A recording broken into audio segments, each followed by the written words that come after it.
앞서 남양주 존속 살해 사건을 단독으로 전해드린 바 있습니다. 치료를 거부하는 중증 조현병 환자들에 대한 미흡한 관리 실태가 다시 한번 드러났습니다. 전문가들은 또 다른 비극을 막기 위해서는 국가가 적극적으로 나서야 한다고 지적하고 있습니다. 김호준 기자입니다.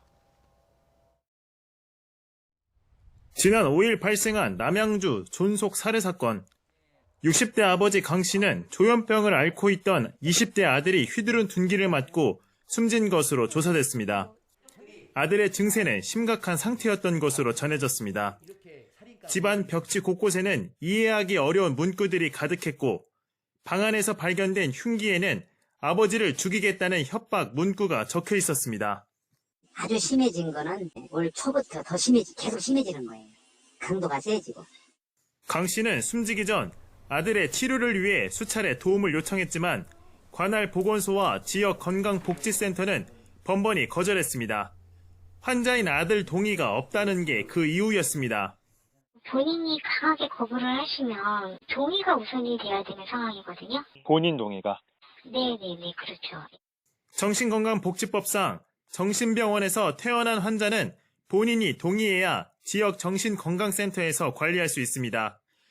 아들은 2019년 1월 정신병원에서 태어난 이후 추가 치료를 거부했고 올해 초부터는 약도 제대로 먹지 않은 것으로 드러났습니다. 약 봉지를 확인을 해보면 하루치밖에 안 먹고 일주일 됐는데 하루밖에 안 먹었더라고요. 지역사회 관리를 받을 수 없던 강 씨가 유일하게 기댈 수 있는 수단은 강제 입원. 이런 이유로 강제 입원시킬 권한이 있는 경찰에 신고했지만 경찰은 당장 위험하지 않다고 판단했습니다. 결국 한 달 뒤 강 씨는 집 앞 화단에서 숨진 채 발견됐습니다. 하도읍사무소나 동부지소를 가서 부탁을 해도 전혀 본인이 동의하지 않는 한 어떤 방법이 없다고 지역사회의 도움을 전혀 받지 못했습니다. 전문가들은 치료를 거부하는 조현병 환자들이 방치될 경우 이 같은 사건은 언제든지 일어날 수 있다고 지적합니다. 이렇게 사실 큰 비용을 들이지 않고도 얼마든지 해결할 수 있는데도 불구하고 아직까지도 해결이 되고 있지 않다는 게 제일 문제고. 특히 조현병은 완치가 쉽지 않은 만큼 치료가 끊기지 않고 꾸준히 이어질 수 있도록 지역 의료진 상시 방문 제도 등을 마련해야 한다고 강조합니다.